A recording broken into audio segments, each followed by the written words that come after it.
अस्सलामुअलैकुम। पेशे खिदमत है कहानी सलाबो एपिसोड 3। जागीरदार खान ने मेरी तरफ रुख करके कहा, सलाबो जी छोटे सरकार। यार सच सच बताएगा? एक बात अगर मैं तुझसे पूछूं तो? जी छोटे सरकार, मैं भला आपसे झूठ बोलने की जुर्रत कर सकता हूं, मैंने जवाब दिया। वो जलाल चचा जो कुछ कह रहे थे उसमें कहां तक हकीकत है? उस्तानी के बारे में छोटे सरकार, मैंने सवाल किया। हाँ यार, वैसे तू बड़ा ही समझदार है। तेरा कद काठ भी इस बात की दलालत नहीं करता कि तू 13 साल का है। लेकिन उम्र और कद काठ से क्या होता है? इंसान अगर ऐश करने पर आ जाए तो बहुत छोटी उम्र से कर लेता है। मैं जानता हूं कि तू बड़ा शरीफ बच्चा होगा, शक्ल ही से लगता है। लेकिन तेरी वो उस्तानी जी, मेरा मतलब है तेरे उस्ताद गफूरे और उस्तानी की उम्र में बड़ा फर्क है। जवान थी ना तेरी उस्तानी जी। सरकार, मैंने उन्हें कभी इस निगाह से देखा ही नहीं कि वो कितनी उम्र की हैं। बस सरकार, मैंने उन्हें अपनी माँ की तरह चाहा, देखा, समझा और उन्होंने भी मेरे साथ माँ ही का साथ सलूक किया। देख यार, हम तो तेरे दोस्त हैं, हमसे कैसा पर्दा?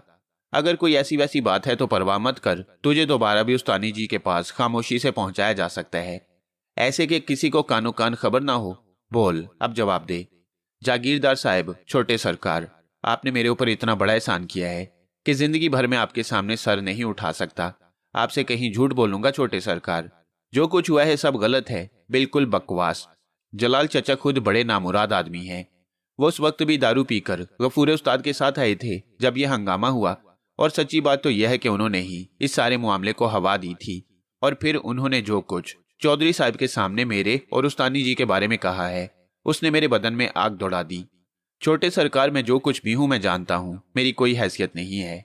इतना मुझे मालूम है, थानेदार मुझे ले आया था, वो मेरे साथ जो भी सलूक करता, इसमें उसे रोकने वाला कोई ना होता। आपने मेरी जान बचाई है, मुझ पर बहुत बड़ा एहसान किया है। मेरी ये हिम्मत नहीं है कि आपसे झूठ बोल सकूं। चुनाचे अगर कभी आपको मेरी बात झूठ लगे या आपको ये इल्म हो जाए कि मैंने आपसे झूठ बोला है तो छोटे सरकार, आपको अपने बाप की कसम है कि मुझे जान से मार दें। इसका मकसद है भाई कि बच्चा सच कह रहा है। तो ये सब जलाल चचा की कमीनगी थी। देखो भाई, हम किसी शरीफ औरत के बारे में बुरे अंदाज से नहीं सोच सकते। बुराइयों के भी कुछ असूल होते हैं, ठीक है ना? बिल्कुल ठीक, जागीरदार खान के साथी ने कहा। चुनाचे ये मौजू खत्म। अबे हाँ, तूने जलाल चचा के बारे में कुछ कस्में खाई थी? हाँ छोटे सरकार, खाई थी, और उन्हें पूरा करने का अहद भी रखता हूँ। फांसी पा जाता बेटा तो फिर कहाँ से कस्में पूरी करता? ये भी जानता हूँ छोटे सरकार, लेकिन इसके लिए कह चुका हूँ कि आपने मुझे नई जिंदगी दी है। अच्छा अच्छा, अब इस नई जिंदगी के बारे में तू हमें कुछ देगा या नहीं? अपनी खाल उतार कर आपके कदमों में डाल दूंगा, मैंने जवाब दिया। यार कमाल है, तेरी जैसी उम्र के बच्चों से जैसा कि तेरे बारे में कहा जाता है, कभी ऐसे अल्फाज नहीं सुने। इसकी वजह मैं बता सकता हूँ आपको, छोटे सरकार के साथी ने कहा। और जागीरदार खान उसकी तरफ मुतवज्जा हो गए। भला वो क्या? लावारिस बच्चा है। तन्हाइयों ने और हालात ने इसे वो तजुर्बा बख्श दिया है जो एक तवील उम्री का तजुर्बा हो सकता है। जो कुछ बोल रहा है इसके अकेलेपन का नतीजा है। तन्हा इंसान जो अपने अतराफ में मोहब्बतों से महरूम रहता है, सोचने का बहुत मौका मिल जाता है उसे, और फिर वो दुनिया से जरूरत से ज्यादा रूशनास हो जाता है। ये लड़का मुझे उसी एहसास का शिकार मालूम होता है। यार प्रोफेसर, कह तो तुम ठीक रहे हो। बाहर सूरत, ये लड़का मुझे बहुत पसंद आया है, खास तौर से इसके तेवर, इसका बदन और इसकी पर्सनैलिटी। क्या ख्याल है, अगर इसे एक उम्दा शख्सियत बनाने की कोशिश की जाए तो क्या हम इसमें कामयाब नहीं होंगे? 100%। मैं आपसे बिल्कुल मुत्तफिक हूँ जागीरदार खान साहब, छोटे सरकार के साथी ने जवाब दिया। अब देखो ना कि यह बच्चा बस्ती में वापस तो जा नहीं सकता। इसकी परवरिश हमें ही करनी होगी, ठीक है ना? फिर हम यूं करते हैं कि इसे अच्छे शहर लिए जाते हैं, वहां हम इसे अपने साथ रखेंगे। बिल्कुल ठीक है, प्रोफेसर ने जवाब दिया। जीप सफर कर रही थी, मैं इन लोगों की बातें सुन रहा था। मेरा रुआ रुआ छोटे सरकार यानी चौधरी अलमबरदार खान के बेटे जागीरदार खान का एहसानमंद था। और मैंने दिल ही दिल में फैसला कर लिया कि छोटे सरकार दर हकीकत अगर कभी मेरी जान भी मांगेंगे तो मैं इसे दरेग नहीं करूंगा। एक तवील सफर तय करके हम रात को एक शहर में पहुंचे।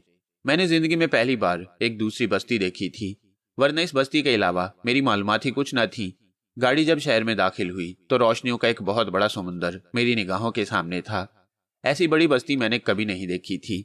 मेरी निगाहें ताज्जुब से फैल गईं। मैं इस माहौल से सहमा सहमा सा नजर आने लगा। गाड़ी चल रही थी और मुझे यूं महसूस हो रहा था जैसे सड़कों पर बिखरा हुआ इंसानों का ये हजूम गाड़ी के नीचे आ जाएगा और उसमें से 10-20 मर जाएंगे। लेकिन गाड़ी चलाने वाला बहुत होशियार था। वह इंसानों के दरमियान से गाड़ी को बआसानी निकाल लेता चला गया। फिर एक बहुत बड़ी हवेली के सामने गाड़ी रुक गई। बाद में मुझे पता चला कि यह हवेली दरअसल एक होटल है।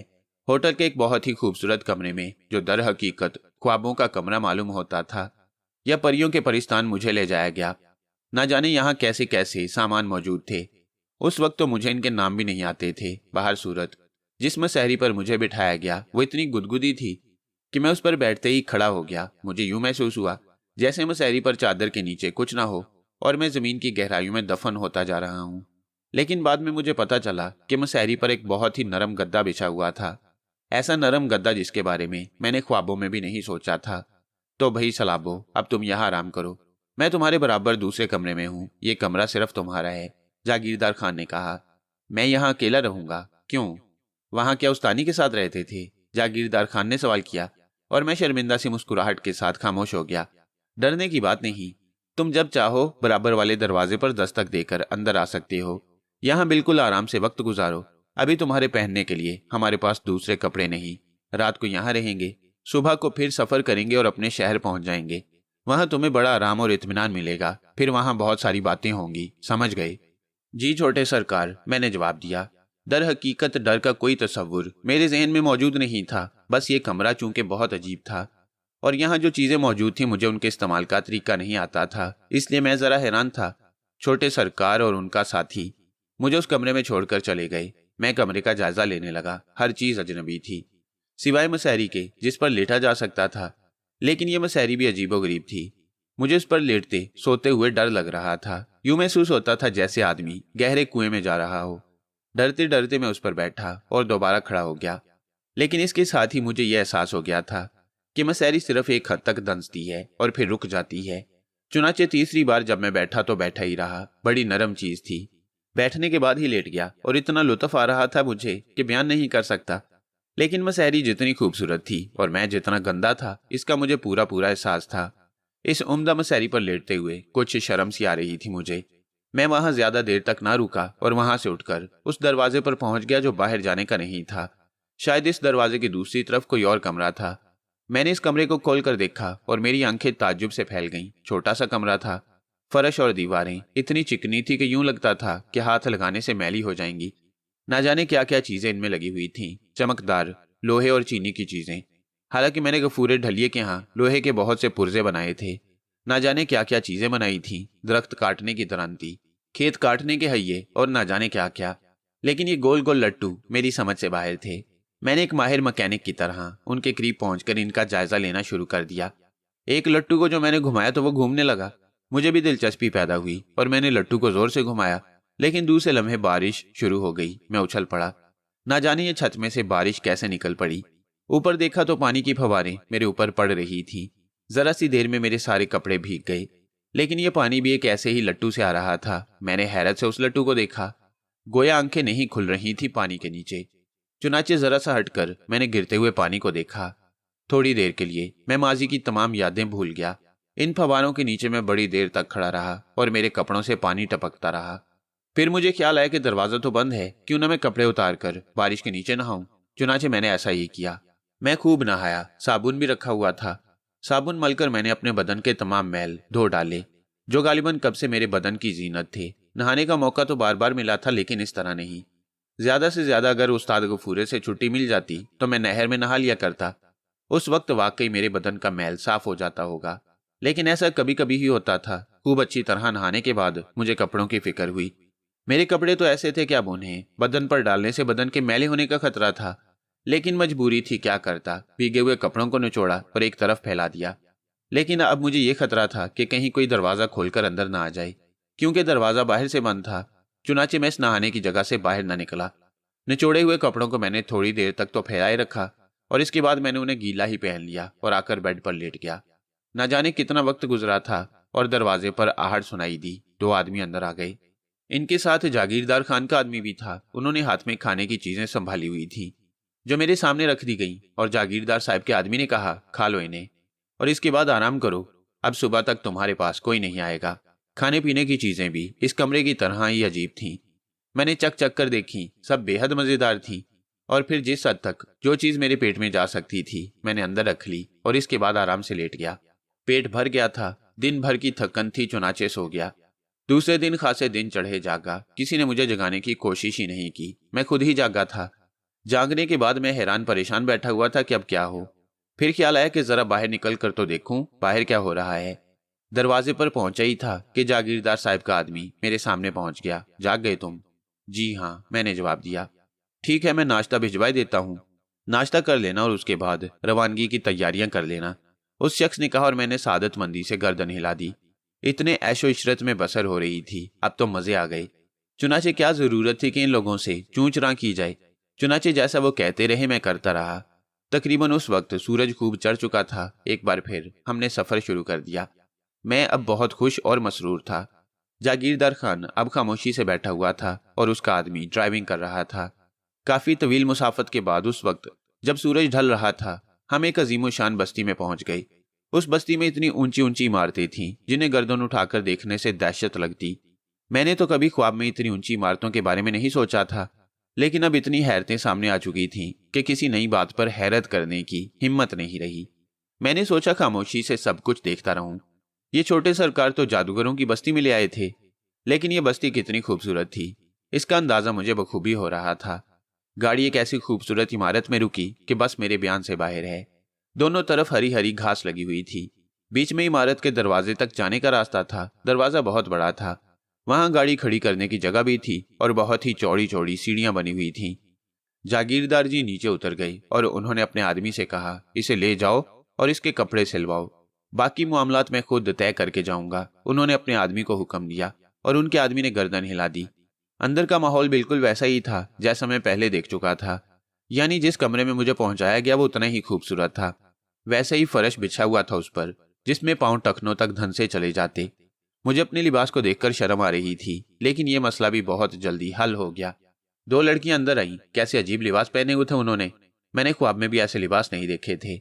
हमारी बस्ती की लड़कियां लंबे लंबे लहंगे और चोलियां पहनती थीं, या फिर शलवारें और कमीजें जिनमें उनके पूरे बदन ढके होते थे, लेकिन ये लड़कियां इतने चुस्त कपड़े पहने हुए थीं कि इनके बदन साफ नजर आ रहे थे, लेकिन उन्हें इसमें कोई झिझक महसूस नहीं होती थी। इनके बाल बड़े अजीब अंदाज में बने हुए थे और चेहरे भी बड़े खूबसूरत थे। मैंने इनकी तरफ कोई खास तवज्जो नहीं दी, लेकिन वो मेरे लिए कपड़े लाई थी। हेलो, उनमें से एक ने कहा। जी? मैं ताज्जुब से उस लड़की को देखने लगा। मैं आप ही से मुखातिब हूं मिस्टर। जी? मैंने फिर हैरत से कहा। बेचारा, सही तौर पर बोलना भी नहीं जानता, दूसरी लड़की ने कहा। ये बात नहीं है, मैं बोलना अच्छी तरह जानता हूँ, बस आपको देखकर जरा झिझक गया हूँ। अच्छा अच्छा, झिझकने की जरूरत नहीं, हम तुम्हारी दोस्त हैं। दोस्त? जी, दोस्त तो मर्द होती हैं, लड़कियां तो सहेलियां होती हैं। तो फिर तुम हमें अपनी सहेली समझ लो। वाह, मैं क्यों समझ लूं? क्यों, तुम हमसे दोस्ती नहीं करोगे? दूसरी लड़की ने मुस्कुराते हुए पूछा। दोस्ती की बात नहीं है, मैं तो लड़का हूँ। लड़के हो तो क्या हुआ, हमारी सहेली बन जाओ। दूसरी लड़की ने बेतकल्लुफ होते हुए कहा। वाह, मैं कैसे बन जाऊं तुम्हारी सहेली, मैं कोई लड़की हूं? मैंने बेतकल्लुफ होते हुए कहा। शक्लो सूरत और मासूमियत से तो लड़की ही मालूम होते हो, बेकार बातें मत करो। मैं लड़की वड़की नहीं हूं। ये क्या है? कपड़े हैं तुम्हारे। अच्छा अच्छा, मेरे बदन पर सही आ जाएंगे? बिल्कुल सही आ जाएंगे, लाओ हम तुम्हें पहना दें। ए, पीछे हटो, क्या बदतमीजी है ये, मैंने बौखलाए हुए अंदाज में कहा, और दोनों लड़कियां कहका मारकर हंस पड़ी। क्यों, इसमें बदतमीजी की क्या बात है? तुम मुझे कपड़े पहनाओगी तो क्या फर्क पड़ता है इससे? क्यों फर्क क्यों नहीं पड़ता, तुम औरत हो, जाओ बाहर जाओ, मैं कपड़े पहन लूंगा। नहीं डियर, ये शहर है, तुम देहात से आए हो ना? हाँ। कैसी बस्ती है तुम्हारी? बस्ती? मैंने पुरख्याल लहजे में कहा, फिर बोला। हमारी बस्ती बहुत छोटी सी है, वहां लोग ऐसे कपड़े नहीं पहनते।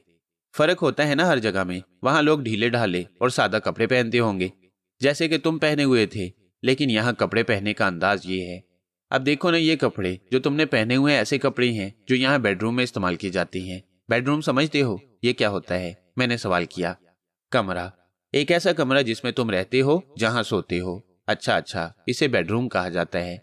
मैंने अपने कमरे की तरफ इशारा करके पूछा। हाँ ठीक है, मैं इसे याद रखूंगा। हाँ जरूर, तुम्हें हर चीज याद रखनी चाहिए, इंसान को बहुत कुछ सीखना चाहिए। अब ये लिबास जो तुम पहने हुए हो ना, ये सोने का लिबास है। क्या कह रही हो, सोने का लिबास? मेरा मकसद है इसे पहनकर सोते हैं। अच्छा अच्छा, ठीक है, मगर जागने का लिबास कौन सा है? मैंने सवाल किया और लड़कियां हंस पड़ी। यार लुत्फ आ गया, एक लड़की ने दूसरी लड़की से कहा। क्यों? भाई देखो ना क्या चीज हाथ आई है, वो मेरी तरफ इशारा करके बोली। अब मैं इतना अहमक भी नहीं था कि इनकी बातें ना समझ सकता। मैंने जरा गुस्सीले लहजे में कहा, मेरा मजाक उड़ा रही हो तुम लोग? उड़ा लो उड़ा लो। अरे नहीं नहीं, भला तुम्हारा मजाक हम क्यों उड़ाएंगे? नाम क्या है तुम्हारा? एक लड़की ने बेतकल्लुफी से सवाल किया। सलाबो। वेरी गुड, बड़ा आर्टिस्टिक नाम है। क्या नाम है? मैंने घुराते हुए लहजे में कहा। बहुत ही प्यारा, बहुत उम्दा, बेहद खूबसूरत। लड़की मुस्कुराकर बोली। लो, नाम भी खूबसूरत होती हैं। मैं हंस पड़ा। हाँ हाँ, बहुत कुछ खूबसूरत होता है, जैसे तुम। वैसे तुम बहुत कम सिन हो, कितनी उम्र है तुम्हारी? मैंने कभी इसका हिसाब नहीं रखा। इसका हिसाब किताब मेरी उस्तानी जी रखती थी। उस्तानी जी? लड़की फिर हंस पड़ी, गोया तुम उस्तानी जी के जेरे तख्त रहे हो। देखो, उस्तानी जी के नाम पर हंसने वालों के मैं दांत निकाल कर बाहर रख दिया करता हूँ, समझी? वो मेरी माँ थी। माँ, तुम लोग कोई गलत बात नहीं समझना। अरे नहीं नहीं, गलत बात समझ कौन रहा है? नाराज होने की जरूरत नहीं है। भाई मेरा नाम रीटा है, और ये मोनिका। याद रहेगा तुमको हम लोगों के नाम? मुझे जरूरत ही क्या है याद रखने की? भाई देखो, दोस्ताना गुफ्तगू करो। हम अब इस इमारत में साथ ही रहेंगे। हमारा और तुम्हारा साथ रहेगा, रीटा ने मुझे समझाते हुए कहा। अच्छा, और छोटे सरकार? ये छोटे सरकार कौन है? मोनिका हंसकर बोली, और मैंने जल्दी से गर्दन हिलाई। मेरा मतलब है जागीरदार खान साहब। ओ समझी। सलाबो, छोटे सरकार यहाँ रहते नहीं हैं, बस कभी कभी आती हैं, फिर वापस चले जाती हैं। अब तुम चूंकि बस्ती नहीं जाओगे ना, इसलिए तुम्हारा क्याम यही होगा। मोनिका ने जवाब दिया। मैंने पुरख्याल अंदाज में गर्दन हिलाई और फिर बोला, ठीक है, बस्ती जाना तो मेरे लिए खतरनाक होगा। छोटे जागीरदार मुझे बड़ी मुश्किल से रिहा करा कर लाई हैं। अगर मैंने बस्ती में कदम रखा तो यूं समझ लो कि मेरी शामत ही आ जाएगी। अव्वल तो बड़े जागीरदार साहब मुझे नहीं छोड़ेंगे, और फिर वहां के लोग बड़े खराब हैं। हालांकि मैंने बचपन से वहीं होश संभाला है, लेकिन इस बस्ती के लोगों ने कभी मुझे मोहब्बत नहीं दी। हम तुम्हें मोहब्बत देंगे डियर, जिस तरह भी तुम चाहोगे। वो लड़की जिसका नाम रीटा था बोली। उसकी मुस्कुराहट मुझे अजीब लगी थी, लेकिन इस मुस्कुराहट का मफहूम मेरी निगाहों में वाज़ेह नहीं था। वो मुझसे बेतकल्लुफ होती रही, और थोड़ी देर के बाद उन्होंने मुझे नाश्ता कराया। ये नाश्ता जो मैंने किया था मेरी जिंदगी में अनोखी हैसियत का हामिल था। एक बड़ी सी मेज के गिर्द बहुत सी चीजें चुन दी गईं। मैं तो उन्हें देखते ही बौखला गया। मेरा ख्याल था कि 10-15 अफराद ये नाश्ता करेंगे, लेकिन पूरी मेज पर मैं ही बैठा हुआ था और मेरे अलावा और कोई नहीं था। अलबत्ता वो दोनों लड़कियां मेरे सामने खड़ी हुई थीं। ये नाश्ता, मेरा मतलब है मैं अकेला। हाँ हाँ, तुम जितना खा सकते हो खाओ, बाकी जो बचे वो रहने देना। अरे वाह, झूठा होगा? ओ नहीं डियर, झूठा नहीं होगा। देखो ये खाली प्लेट है, तुम इसमें थोड़ी थोड़ी चीजें निकालो, और जिस कदर मुनासिब समझो खा लो, फिर बाकी चीजें कैसे झूठी होंगी? हाँ ये बात तो ठीक है। लड़कियों ने फिर खुद ही मुझे नाश्ता दिया, और क्या लजीज चीजें थी। मैंने सोचा अब तो जिंदगी का लुत्फ ही आ गया। अगर छोटे जागीरदार खान मेरे ऊपर इतने ही मेहरबान हैं तो बस यूं समझा जाए तो गलत ना होगा। अब आइंदा जिंदगी बेहद शानदार होगी। लेकिन ये छोटे जागीरदार खान आखिर हैं क्या चीज? इन्हें मुझसे इतनी दिलचस्पी क्यों पैदा हो गई? ये बात मैंने एक लम्हे के लिए सोची, फिर ये ख्याल मेरे जहन से आकर गुजर गया। मैं नाश्ते से फारिग हो चुका था। लड़कियां मुझे साथ लेकर फिर उसी कमरे में आ गईं जो अब मेरा अपना था। फिर मोनिका ने कहा, अच्छा अब तुम आराम करो, थोड़ी देर के बाद जागीरदार साहब तुमसे मुलाकात करेंगे। ओह अच्छा अच्छा, उन्हें मेरा सलाम कह देना, मैंने कहा, और दोनों हंसती हुई कमरे से बाहर निकल गईं। अब इन सारी बातों के बारे में सोचना दिमाग को खराब करने के मुतरादिफ था। जो कुछ हो चुका था वो तो हो ही चुका था, और जो हो रहा था वो बहुत ही लुत्फअंगेज था। इसलिए मैंने दिमाग को आजाद छोड़ दिया। तकरीबन 12 बजे होंगे उस वक्त जब जागीरदार खान साहब ने मुझे याद किया। जो आदमी मुझे बुलाने आया था मैं उसके साथ चल पड़ा। जागीरदार साहब एक दूसरे कमरे में मौजूद थे। ये इमारत थी कि शैतान की आंत। मैंने इतनी बड़ी इमारत इससे पहले कभी नहीं देखी थी। और ये कमरा जिसमें मुझे बुलाया गया एक बहुत बड़ा हॉल था, जो बस नाकाबिले बयान हद तक सजा हुआ था। इस हॉल में एक चौड़े चेहरे वाला और मोटी गर्दन वाला आदमी बैठा हुआ था, जो शक्ल से खासा हैबतनाक मालूम होता था। मैं जब अंदर दाखिल हुआ तो उसने अजीब सी निगाहों से मुझे देखा, जैसे मेरा मजाक उड़ा रहा हो। फिर गर्दन हिलाता हुआ बोला, आपका ख्याल ठीक है छोटे खान। उसने कहा, आओ सलाबो, नजदीक आ जाओ। ये आगा इब्राहिम है। आज से आगा इब्राहिम तुम्हारे उस्ताद, तुम्हारे साथी, दोस्त, और जो कुछ भी तुम समझ लो वो हैं। यहाँ इस इमारत में रहकर तुम्हें आगा इब्राहिम की हर बात पर अमल करना होगा। जिस तरह भी ये कहें उनसे जरा भी इनहराफ ना हो। मैं तो यहाँ ज्यादा रहता नहीं हूँ, बस आगा साहब ही यहाँ रहते हैं, और आगा साहब तुम्हारी तरबियत करेंगे। क्या करेंगे छोटे सरकार? तरबियत। मेरा मकसद है तुम्हें दुनिया के बारे में समझाएंगे। बैठो, मैं तुमसे कुछ कहना चाहता हूँ, छोटे जागीरदार साहब ने कहा, और इनके इशारे पर मैं उस जगह बैठ गया जहां उन्होंने इशारा किया। देखो सलाबो, मैंने एक ही निगाह में तुम्हें देखा था, उस वक्त जब तुम हमारी हवेली में बड़े जागीरदार साहब के पास मौजूद थे। मैंने तुम्हें देखते ही पसंद कर लिया, चूंकि मैं इंसानों को समझने का माहिर हूँ। मैंने अंदाजा लगा लिया सलाबो कि तुम इंतहाई समझदार, ताकतवर और फुर्तीले लड़के हो। तुम्हारे चेहरे की बनावट बताती है कि तुम अपनी जिंदगी में इंतहाई कामयाब रहोगे। चुनाचे मेरे दिल में तुम्हारे लिए ख्याल पैदा हुआ कि मैं तुम्हें सहारा दूं। जो कुछ तुम आम हालात में नहीं बन सकते थे, तुम्हें वो बनाऊं। और जब मैंने तुम्हारे बारे में मालूमात की तो मुझे पता चला कि तुम एक जुर्म में फंस चुके हो। साफ जाहिर है कि घुन तुमने गफूरे के सर पर मारा था और इसके बाद गफूरे को मरना ही था। जल्द ही तुम्हारा जुर्म साबित हो जाता। पुलिस या अदालत तुम्हें कभी जिंदा नहीं छोड़ती। मैंने बड़ी कोशिश करके तुम्हें थानेदार के शिकंजे से बचाया है, और तुम जानते हो कि अब तुम्हारी हैसियत क्या है। छोटे जागीरदार ने कहा। नहीं छोटे सरकार, मफरूर। तुम एक मफरूर कैदी हो, और यकीनी तौर पर पुलिस तुम्हारी तलाश में रहेगी। लेकिन जब तक तुम मेरी पनाह में हो, पुलिस तुम्हारा कुछ नहीं बिगाड़ सकती। वह तुम्हें तलाश करती रहेगी लेकिन पा ना सकेगी। इस दौरान मैं तुम्हें कुछ से कुछ बना दूंगा, ऐसा कि अगर पुलिस तुम्हारे सामने आ भी जाए तो तुम्हें पहचान ना सके। और ये काम आगा इब्राहिम करेंगे। ये मेरे बहुत गहरे दोस्त हैं और साथी। ये तुम्हें जिंदगी के वह तमाम रास्ते बताएंगे जो तुम्हारे लिए कामयाबी के रास्ते होंगे। अगर तुम उस बस्ती में गफूरे ढलिए के यहाँ घुन चलाते रहते तो तुम्हारी जिंदगी यूं ही गुजर जाती और तुम कभी बड़े आदमी ना बन सकते। अब तुम खुद ही बताओ, तुम्हें गफूरे ढलिए बनना पसंद था या चौधरी अलंबरदार खान? मेरा मतलब है जागीरदार अलंबरदार खान की हवेली थी, दर्जनों मुलाजिम थे उनके यहाँ, जबकि गफूरे ढलिया सुबह से शाम तक लोहा कूटता था और चंद पैसे कमाता था। जवाब दे सलाबो, तुझे कौन सी जिंदगी पसंद है? छोटे जागीरदार खान ने पूछा। छोटे जागीरदार, जाहिर है जागीरदार अलंबरदार बहुत बड़े आदमी है, और किसके दिल में ख्वाहिश नहीं होती कि वो बड़ा आदमी ना बने। Very good. लेकिन अगर तुम चौधरी अलंबरदार से 10 गुना बड़ा आदमी बन जाओ तो? छोटे सरकार ने कहा। ये तो मेरी खुशकिस्मती होगी छोटे सरकार, लेकिन खुशकिस्मती को आवाज देने के लिए मेहनत करना होती है। वो सब कुछ करना होता है जिससे आदमी बड़ा बनता है। क्या तुम वो सब कुछ करने को तैयार हो? क्यों नहीं छोटे सरकार, मैं हर तरह से तैयार हूँ।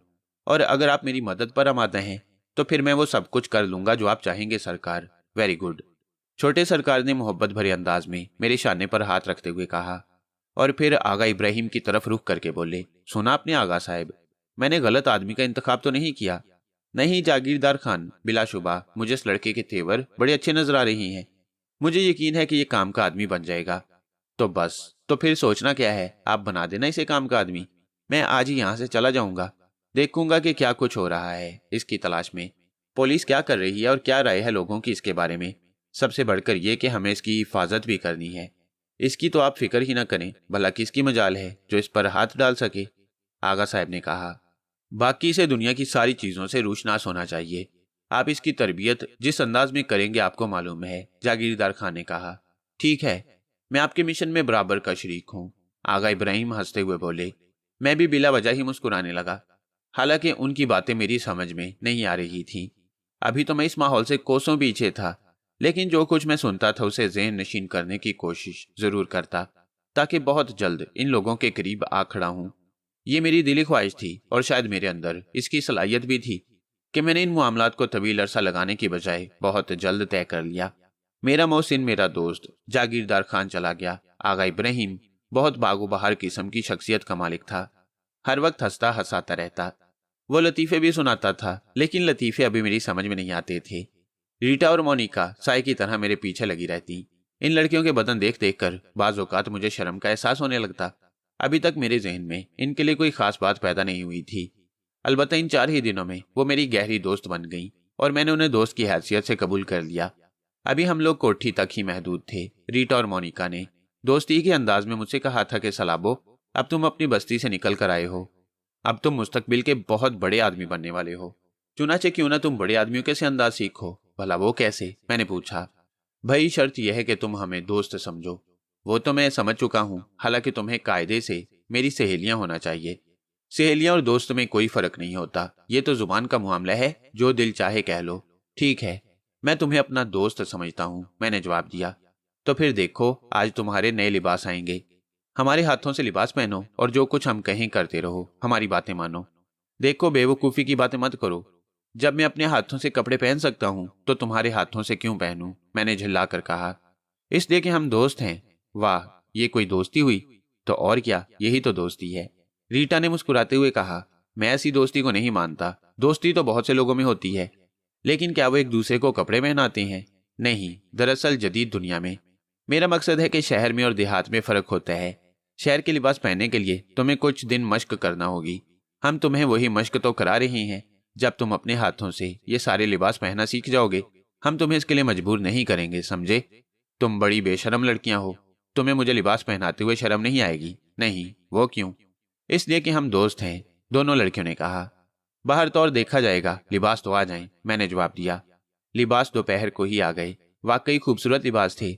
मैंने आगा इब्राहिम को ऐसे सूट में देखा था और देखता रह गया था। चौधरी जागीरदार खान ने भी एक बार ऐसा ही लिबास पहना था मेरे सामने। भला मैं उनकी कहाँ बराबरी कर सकता था? और आज ये लिबास मेरे लिए भी आ मौजूद हुए। रीटा और मोनिका दो बलाओं की तरह मुझ पर मुसल्लत हो गई थी। उन्होंने कमरे का दरवाज़ा बंद कर लिया और फिर बड़ी अजीबोगरीब कैफियत पैदा हो गई। उन्होंने मुझे नया लिबास पहनाया, टाई बांधी, मोजे पहनाए और निहायत ही आला किस्म के जूते पहनाए, बाल संवारे मेरे, ना जाने क्या क्या कुछ करती रहीं। और इसके बाद उन्होंने मेरा हाथ पकड़कर मुझे कद्दे आदम आईने के सामने खड़ा कर दिया। आईने में मैंने जो कुछ देखा उसे देखकर मैं ऐशचता रह गया। ये मैं नहीं था, किसी कीमत पर नहीं मान सकता था कि ये मैं था। वो दोनों बड़ी प्यार भरी निगाहों से मुझे देख रही थी। फिर मोनिका ने एक सिसकारी भरते हुए कहा, हाय सलाबो, तुम इतनी छोटी सी उम्र में क्या क्यामत बन चुके हो, क्या लग रहे हो। कोई देखेगा तो दिल पकड़ कर रह जाएगा। देखो मोनिका, बकवास नहीं चलेगी, मैंने झीमते हुए कहा। अच्छा तो तुम रीटा से पूछ लो। क्यों रीटा, सच सच बता दे। लेकिन रीटा मुझ में गुम थी। उसने रकाबत भरी निगाहों से मोनिका को देखा और फिर कहने लगी, मोनिका सोच लेना अच्छी तरह से, इस बार अगर तुमने कोई गड़बड़ की तो मुझसे बुरा कोई नहीं होगा। अरे जाओ, इसके लिए तो मैं तुमसे ड्यूल लड़ने के लिए तैयार हूं। दोनों में से एक रहेगा, मैं या तुम, मोनिका ने कहा। देख मोनिका, पास आजा, जो कुछ मैं कह रही हूं तुम्हें मानना पड़ेगा, रीटा बोली। अरे छोड़ो इन बातों को, जो होगा देखा जाएगा, मोनिका ने कहा। किस सिलसिले में बकवास कर रही हो तुम लोग? मैंने पूछा। कुछ नहीं, कोई खास बात नहीं, दोनों ने जल्दी से कहा और हंस पड़ी। इनकी बहुत सी बातें पुरस्कार होती थी, मेरी समझ में नहीं आती थी।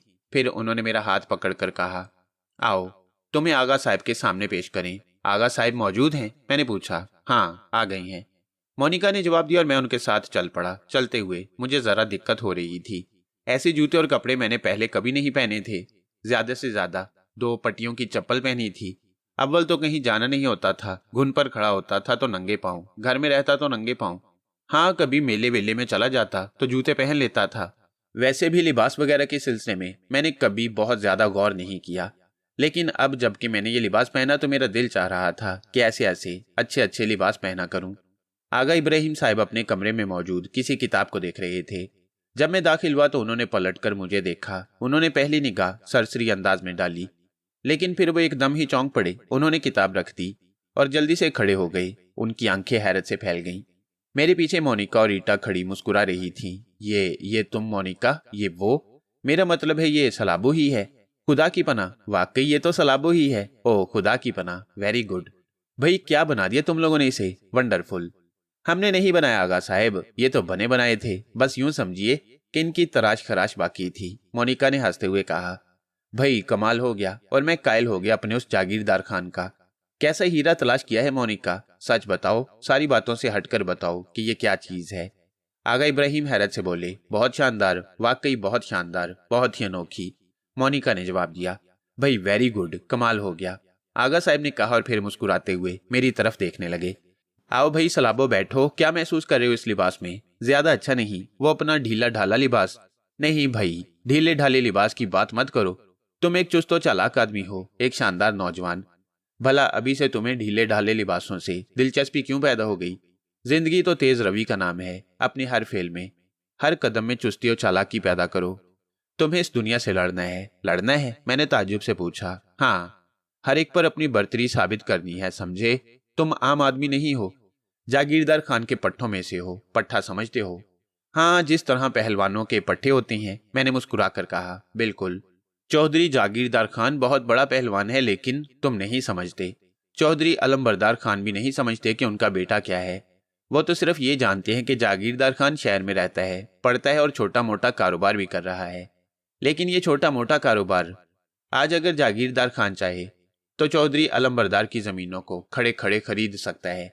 जानते हो वो इतना ताकतवर और दौलतमंद कैसे बना? नहीं, मैं नहीं जानता, मैंने जवाब दिया। जान जाओगे, सब कुछ जान जाओगे बेटे, बस आगा की बात मानते रहो। अरे भाई मोनिका और रीटा, आज तो मेरा ख्याल है अपने सलाबों को घुमाने ले जाओ, समुंदर का किनारा दिखाओ इसे। सलाबो, कभी तुमने समुंदर देखा है? नहीं, ये क्या होता है? मैंने पूछा। भाई कमाल की बात है, कैसी शानदार चीज है, लेकिन कितनी मासूम। भाई मोनिका, मैं आज ही सलाबों की तालीम के लिए एक ट्यूटर मुकर्रर कर रहा हूँ। तुम लोगों के ऊपर बहुत सारी जिम्मेदारियां नहीं डाली जा सकती। कोई हर्ज नहीं आगा साहब, हम ये काम भी कर देंगे, रीटा ने कहा। नहीं नहीं, इसकी जरूरत नहीं, हर शख्स हर काम में माहिर नहीं होता। मैं इस सिलसिले में किसी माहिर की खिदमत हासिल करूंगा। आज इसका बंदोबस्त हो जाएगा। तुम यूं करो, आज सलाबों को घुमाने के लिए समुद्र के किनारे। दोनों? मोनिका ने पूछा और रीटा उसे घूरने लगी। हाँ हाँ भाई, तुम लोग आपस में सलाबों के लिए झगड़ा मत करो, अब तो ये तुम्हारी ही तहवील में है, आगा साहब हंसते हुए बोले। और फिर दोनों लड़कियां भी हंसने लगीं। अजीब माहौल था यहाँ का। आगा साहब कहने को तो यहाँ के इंचार्ज थे, हर शख्स उनके हुक्म की तामील करता। चूंकि इनकी फितरत में हंसी मजाक था, हर शख्स से प्यार से बात करते, इसलिए सब उनसे बेतकल्लुफ थे और हर तरह की बातें कर लिया करते। ये बात तय हो गई कि शाम को मुझे समुद्र के किनारे ले जाया जाएगा। समुद्र के बारे में मुझे बहुत ज्यादा मालूमात हासिल नहीं थी। अपनी बस्ती में तो नदियां देखी थीं, या ज्यादा से ज्यादा छोटे मोटे तालाब। मैंने मोनिका और रीटा से इस बारे में पूछा तो उन्होंने कहा, समुद्र देखने की चीज होती है सलाबो, खुनक हवाओं का मरकज, बड़ी रोमानियत होती है उसके साहिल पर। हम किसी वीरान से साहिल पर चलेंगे, किसी ऐसी जगह जहां ज्यादा रश ना हो। रश क्या होता है? मैंने सवाल किया। मेरा मकसद है मजमा, रीटा ने जवाब दिया। ओह अच्छा, मैं गहरी सांस लेकर बोला। गोया वहां बहुत से लोग जाते हैं। हाँ भाई, सैरो तफरी के लिए समुद्र का किनारा बहुत पुरलुत्फ होता है। बस आज चल जो रही हैं। समुद्र पर जाने के लिए उन लोगों ने मुझे दूसरा लिबास पहनाया। गो लिबासों की बार बार रद्दोबदल मुझे ज्यादा पसंद नहीं आती थी, लेकिन चूंकि अब मैं खुद को इस नए माहौल में जम कर रहा था, इसलिए जो कुछ ये लड़कियां कहती उस पर बेचूं चरा अमल करता। लड़कियों ने भी बड़े खूबसूरत लिबास पहने, लेकिन उनके लिबास में वही कैफियत थी, यानी उनके बदन के ज्यादातर हिस्से नुमाया नजर आते। और मुझे इस बात से वहशत होती, चलो घर की हद तक तो ठीक है, लेकिन बाहर भी ऐसे लिबास, लोग देखेंगे तो क्या कहेंगे। शाम को तकरीबन 4:30 बजे एक खूबसूरत सी गाड़ी में बैठकर हम लोग चल पड़े। मुझे इंतहाई हैरत हुई थी जब मैंने रीटा को गाड़ी चलाते देखा। उसने मुझे अपने बराबर बिठाया और मोनिका पीछे बैठी थी। मोनिका का मुंह पीछे बैठने से फूल गया। रीटा ने जब गाड़ी आगे बढ़ाई तो मैंने मुतहियाना अंदाज में कहा, अरे तुम गाड़ी चलाना जानती हो? क्यों, इसमें हैरत की क्या बात है? रीटा बोली। मेरा मतलब है लड़की होकर। ओह डार्लिंग, लड़कियां तो अब हवाई जहाज भी चला लेती हैं। हवाई जहाज? मैंने हैरत से आंखें फाड़कर कहा। हाँ, उसे भी जानते हो या नहीं? हाँ हाँ, क्यों नहीं, अक्सर हमारी बस्ती पर से गुजरा है, बड़ी तेज आवाज होती है उसकी, और मैं अक्सर उसके बारे में सोचता रह जाता। क्या सोचते थे? रीटा ने पूछा। यही कि ये किस तरह उड़ता है। जब मैं ये सुनता था कि इसमें इंसान भी बैठते हैं तो मुझे बड़ी हैरत होती। कमाल की बात है, तुमने बस्ती में कभी कुछ नहीं देखा? क्या देखता, सिवाय गफूरे ढलिए की भट्टी और घुन के, या फिर तालाब में तैरने वाली भैंसों के, जिन पर मैं कभी कभी सवारी करता था। मैं तो इस गाड़ी में पहली बार ही बैठा हूँ। मेरा मकसद है कि पहली बार उस वक्त बैठा था जब चौधरी जागीरदार खान मुझे यहाँ लाए थे, और दूसरी बार आज बैठा हूँ। मैं तुम्हें गाड़ी चलाना सिखा दूंगी। बस बस मिस रीटा, मेरी मौजूदगी का भी ख्याल करें, मोनिका ने पीछे से कहा, और रीटा हंस पड़ी। मोनिका वेरी सॉरी, महसूस मत करना, तुम अगर चाहो तो खुद ड्राइविंग सीट संभाल सकती हो। नहीं नहीं ठीक है, कोई बात नहीं, मोनिका ने कहा। और गाड़ी सड़कों पर दौड़ती रही। सड़कों के अतराफ में मुझे अजीबोगरीब मैदान नजर आ रहे थे। खासी रौनक थी। लोग बाजारों में खरीदो फरोख्त भी कर रहे थे। दुकानें थी कि बस देखने के काबिल थी, जगमग जगमग कर रही थी। गो अभी रात नहीं हुई थी, लेकिन अक्सर दुकानों में तेज रोशनियां जल रही थीं। मैं इस शहर को बड़ी दिलचस्प निगाहों से देखता रहा। शहर में आने के बाद से अब तक मैं इस इमारत में मुकीम था, और वो लोग अपनी दानिस्त में मेरी तरबियत कर रहे थे। बाहर तौर शहर मुझे बेहद पसंद आया। थोड़ी देर के बाद हम समुद्र के किनारे पहुंच गए।